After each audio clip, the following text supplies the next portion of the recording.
A guy made a bet, Kiss Me started playing, and somehow a girl walking down a staircase in a red dress was enough to make an entire generation forget the guy had made a bet. She's All That hit theaters in January 1999. Freddie Prinze Jr. was Zach Seiler, class president, soccer captain, the kind of popular that feels like a full-time job, freshly dumped by his girlfriend and stupid enough to wager he could turn any girl in school into prom queen. Rachael Leigh Cook was Laney Boggs, the girl he picked. Overalls, a beret, a chip on her shoulder the size of a canvas, and a pair of glasses that apparently rendered her completely invisible until a boy decided to look. Paul Walker was the best friend, good-looking enough to threaten the lead, smart enough to know it, and charming enough to get hired anyway. Matthew Lillard was the reality TV villain who spent 2 months getting physically ready for a role the director shot on videotape. Usher was the prom DJ, living out the only prom he'd ever get because filming this one meant missing his own. Lil' Kim showed up every single day wearing what the film's lead estimated was $3.5 million in jewelry, to a movie whose entire budget was roughly twice that. Kieran Culkin was the little brother with hearing aids nobody ever explained, including Kieran Culkin. Anna Paquin, Academy Award winner, age 11, for The Piano, was also somehow in this movie. Directed by Robert Iscove and produced by Miramax, She's All That opened Super Bowl weekend 1999, hit #1 at the box office, and grossed $103 million worldwide on a budget that wouldn't cover the catering on a studio film today.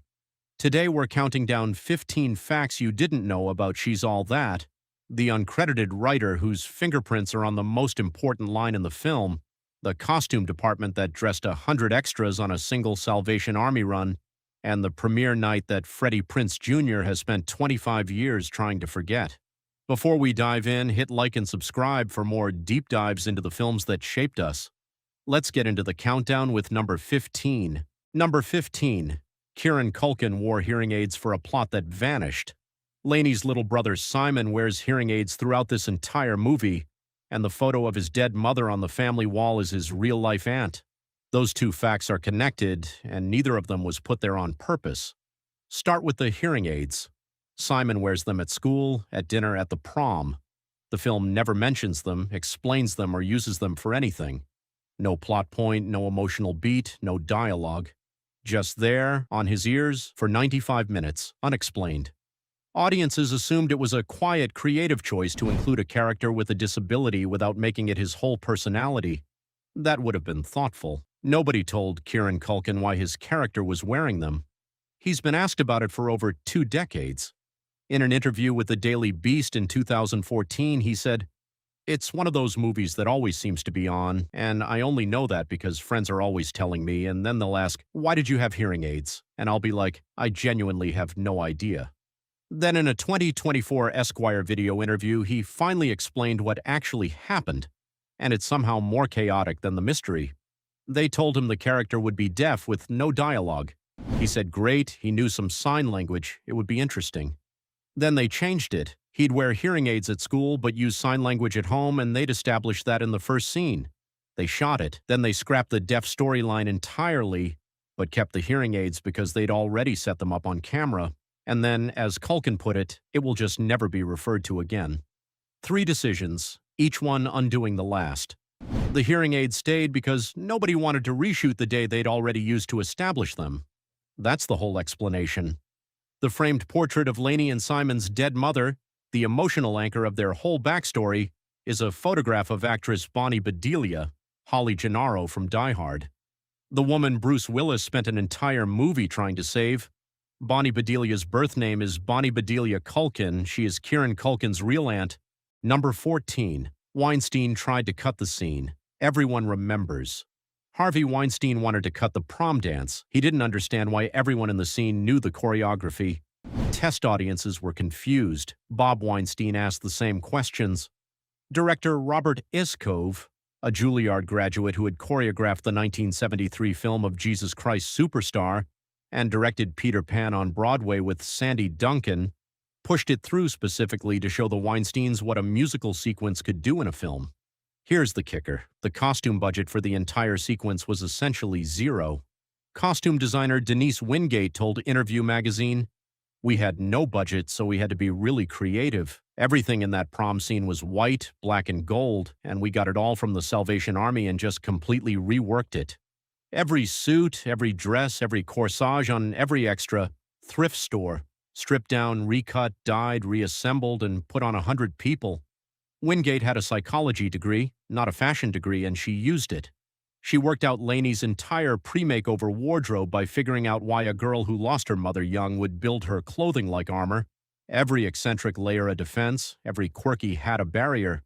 The falafel restaurant hat Laney wears at work was made in a single afternoon from items bought at a Michael's craft store. To finally silence the Weinsteins' objections, Isco flew to Chicago, where Usher was recording an album, and shot additional scenes of Usher explaining the dance to the students, so the audience would understand why everyone knew the moves. Weinstein had tried to kill the sequence.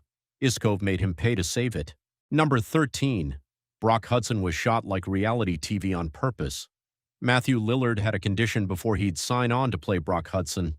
He wanted a personal trainer, 2 months paid for by production, because Brock was going to be shirtless in a pool and Brock was going to have to look a certain way in that pool. Director Iscove's response, fine, be buff. So Lillard spent 2 months building the body of a man who'd been on The Real World, converted notoriety into a lifestyle brand, and confused fame for achievement. Then he arrived on set, physically transformed, ready to play a character whose entire identity is performance, and Iscove shot his scenes on video, not film, video, a deliberate format switch, the only footage in the entire movie shot on a different medium, specifically to replicate the look of MTV reality programming. In a film shot entirely on film, Brock Hudson is the only character who looks like he belongs on television. That's the joke. That's also the point. Lillard has said the party dance scene, Brock's synchronized pool routine while Taylor watches in horror, is the single thing from his career that strangers bring up most. He got genuinely buffed to play a man who is fundamentally a joke about hollow preparation. The director then shot it on videotape just to be thorough. Number 12. She's all that needed the face. America already knew. Before Rachael Leigh Cook ever appeared in this film, she destroyed a kitchen on national television with a frying pan, and she says that's the thing that actually made her career. In 1998, at age 18, Cook appeared in the Partnership for a Drug-Free America's This Is Your Brain on Drugs campaign. She held up an egg, said, "This is your brain," picked up a frying pan, named the substance, and demolished everything in the room. The egg, the counter, the glassware, the light fixtures, while listing what it takes from you, your family, your friends, your money, your job, your self-respect, your future. Then, any questions? It became one of the most recognized public service announcements ever made, and it turned an 18-year-old from Minneapolis into a face that every parent in America had already shown their kid. Cook later told the Teen Beat podcast that the PSA did more for me than all the movies that I had. Not some of her movies, all of them. A frying pan and 30 seconds of controlled rage built more recognition for her than anything she'd done in a theater.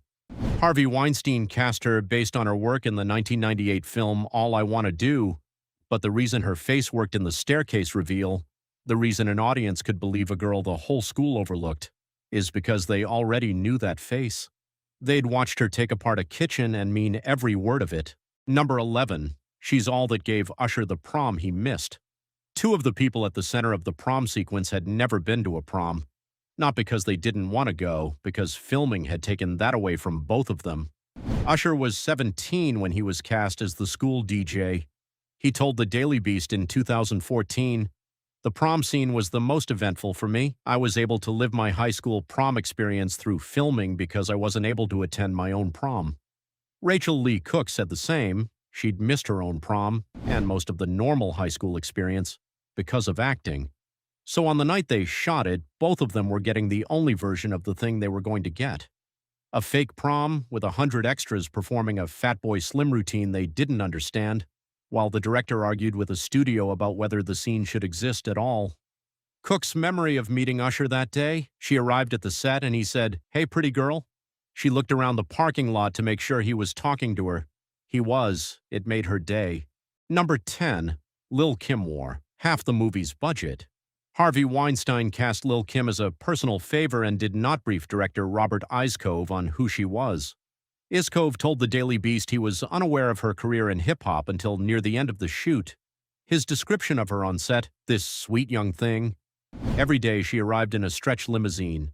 Diamond earrings, diamond rings, diamond necklaces, diamond-encrusted sunglasses, high heels with diamonds on them. Freddie Prinze Jr.'s estimate of the total daily value, $3.5 million. The film's entire production budget was approximately $6 million.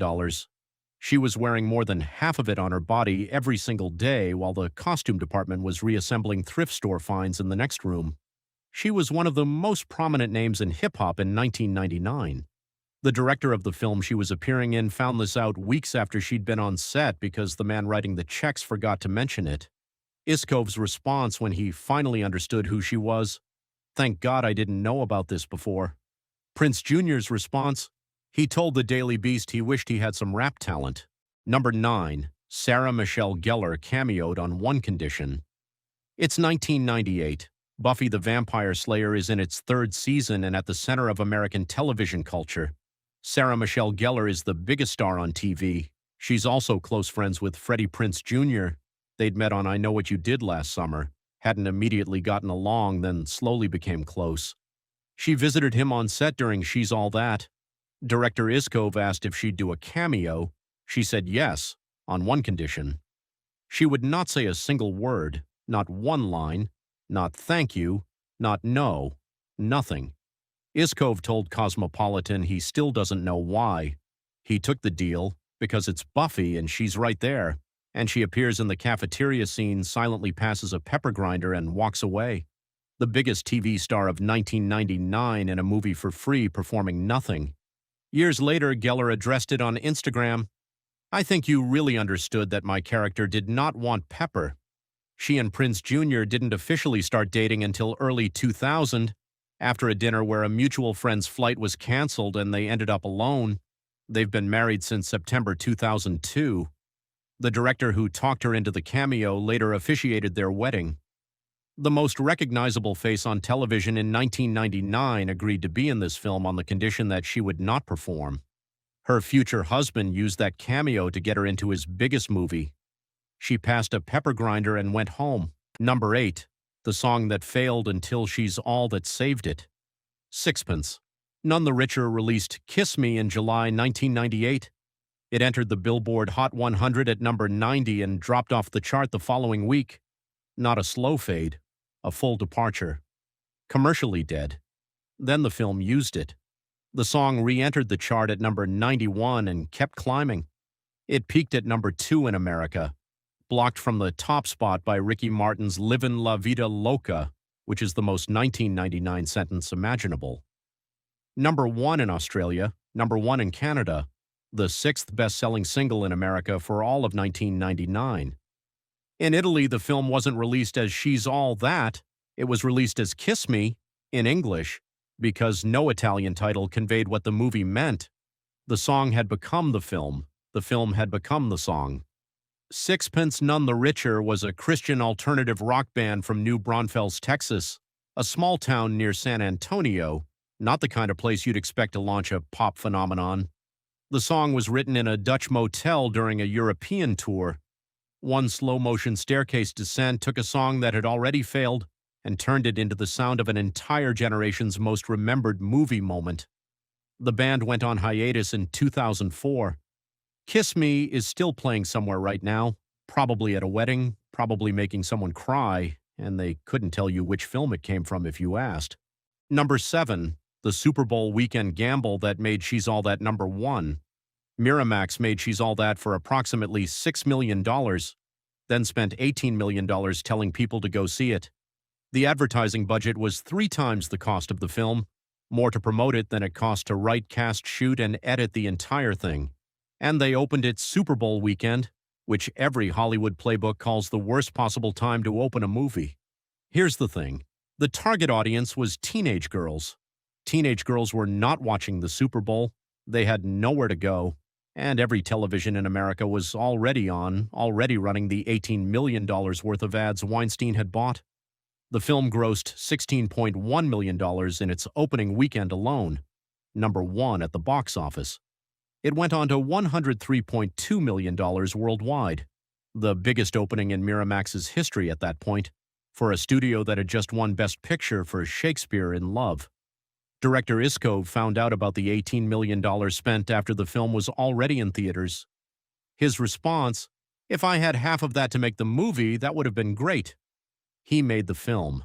Weinstein bought the audience. Neither man told the other what he was planning. Number 6. The scene where Freddie Prinze Jr. suddenly got taller.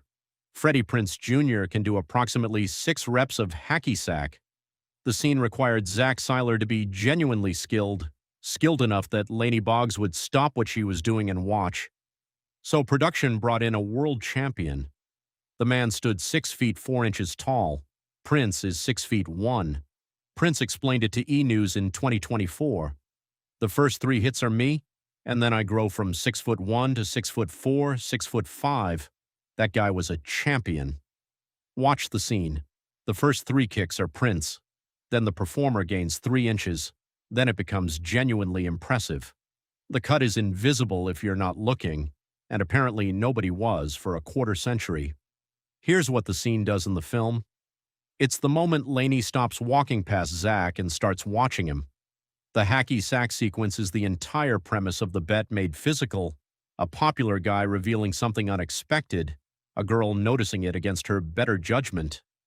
The emotional engine of the whole movie runs through 30 seconds of a sport nobody plays anymore, performed by a man nobody named. Number 5, Freddie Prinze Jr. gave Walker the job and the leverage.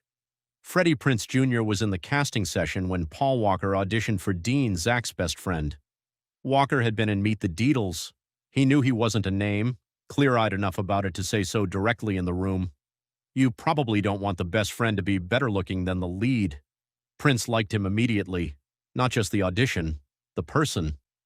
After Walker finished reading, Prince left, went to the parking lot, found him, and told him he had the part. Then added, "Don't accept scale. They want you. You have leverage. Use it." Walker froze. The studio hadn't officially offered him anything. He and Prince didn't speak for 2 more weeks while Miramax sat on the formal offer. Walker took the advice. He negotiated. He got the role. They became close during production. In 2001, Walker began filming The Fast and the Furious. In 2013, at age 40, he died in a car accident in Santa Clarita, California, during a break from production on Furious 7.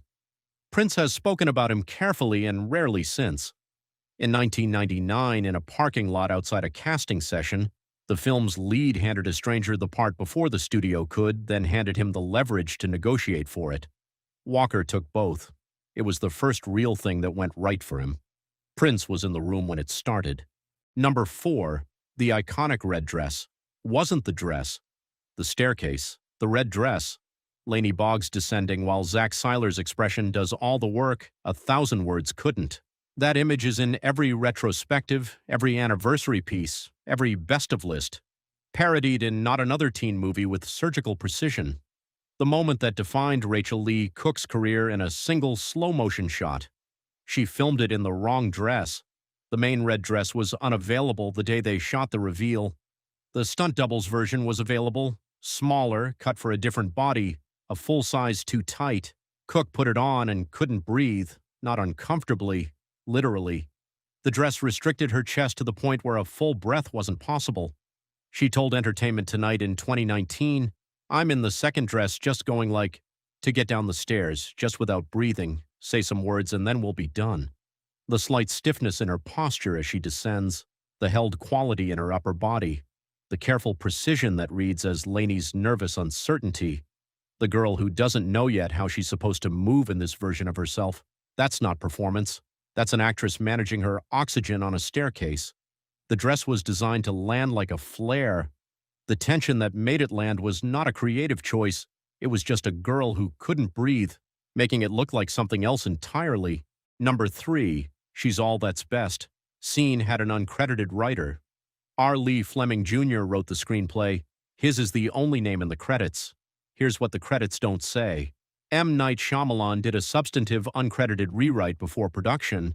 In the same year he released The Sixth Sense.